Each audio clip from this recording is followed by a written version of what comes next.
What's up, everybody? It's the Digital World Podcast. And inflation is getting out of control. Indeed, it is. We see here price hike continues in Australia as watermelon is hitting almost $34.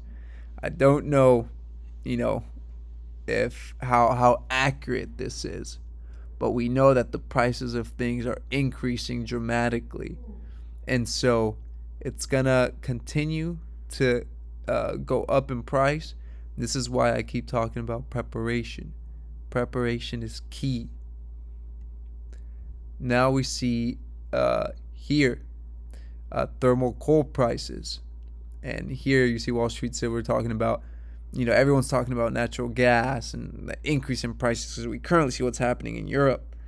But don't forget coal. I mean, if you guys watch George Gammon and some of the people he interviews, as well as Robert Kiyosaki, they talk about coal being one of these commodities that are going to take off in price.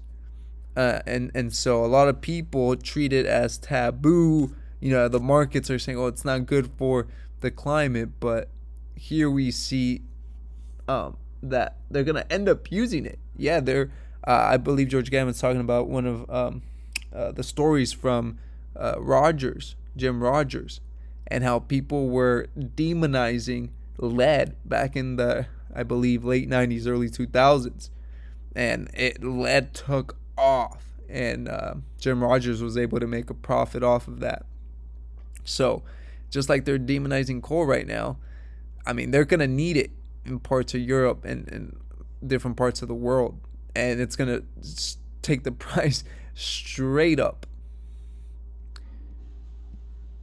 Here we see the world is in the worst energy crisis in 50 years due to natural gas shortages, and yet President Biden has reduced the amount of federal land available for oil and gas production by an astonishing 98% since Obama and 97% since Trump.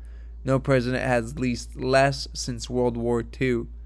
And here you see the federal acres that are leased for oil and gas production in the first 19 months of the administration. And here you see Biden is at an all-time low right here. And they're trying to get rid of all these dependencies that we have on petroleum, on anything petrol related. But the thing is, the energy we consume from it is way high. There's no way we can make up that energy in other means.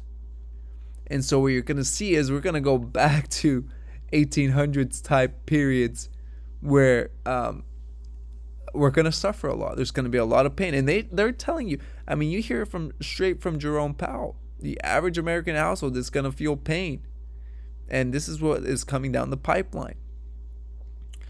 We see here in California declaring a level 3 grid emergency, which is one step away from rolling power outages. See, California is a precursor of what's going to happen in all of the U.S. Right now, California is it's a wasteland in the sense, like their policies and everything, especially if you live in the major cities. I mean, it is absolutely horrid. And like I said, you got to pay attention to what's happening in California, because a lot of these cities and states will eventually follow suit for this type of action that's being taken in California. So all eyes on Californians and how they proceed. And keep in mind that California is a top 5 economy in the world. And so it's a major player when it comes to it's the financial aspect. And check this video. I remember watching this back when, and it played out exactly, and it's playing out exactly like this. It's always about control and power and keeping everyone in line. And that's what, eventually the CBDCs are going to bring to the table. The mask is about compliance because they know Canadians like to do what they're told. So if they tell you have to wear a mask, next they're going to tell you have to contact trace.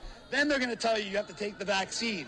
And because Canadians like to do what they're told, they're hoping that everyone just complies. And then guess what, kids? Once you take your vaccine, like a dumb person that doesn't know any better, they're going to tell you, sorry, the vaccine isn't as effective as we thought it was going to be. So now you still got to wear your mask, still got to get contact trace, still have all the restrictions and social distancing, and still take your vaccine.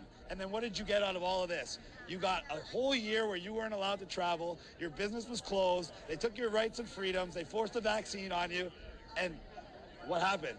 The same amount of people died. Everything is the exact same. And now they're going to put you back on lockdown and bring it all the way till July of next year so they can do the same thing again. Bring you from July, August, and September, getting you off lockdown, but just to bring you back on lockdown again. If you idiots haven't figured it out yet, it's a perpetual cycle that you never get out of. And it's a way to take your rights, your freedoms, close your business, take your wealth. Why? So you become dependent on government. Why? If you're independent, the government works for you like it's supposed to. If you depend on the government to give you a paycheck to feed your family every month because they closed your business on you, now the government doesn't work for you, the government rules you. So instead of a middle class, we have the government, upper class, and the lower class dependents that rely on the government to survive. In other words, we have a slave class, and that's what they're trying to do. Okay, and I mean that basically summarizes what the past couple of years have been. So, anyways, thank you for watching.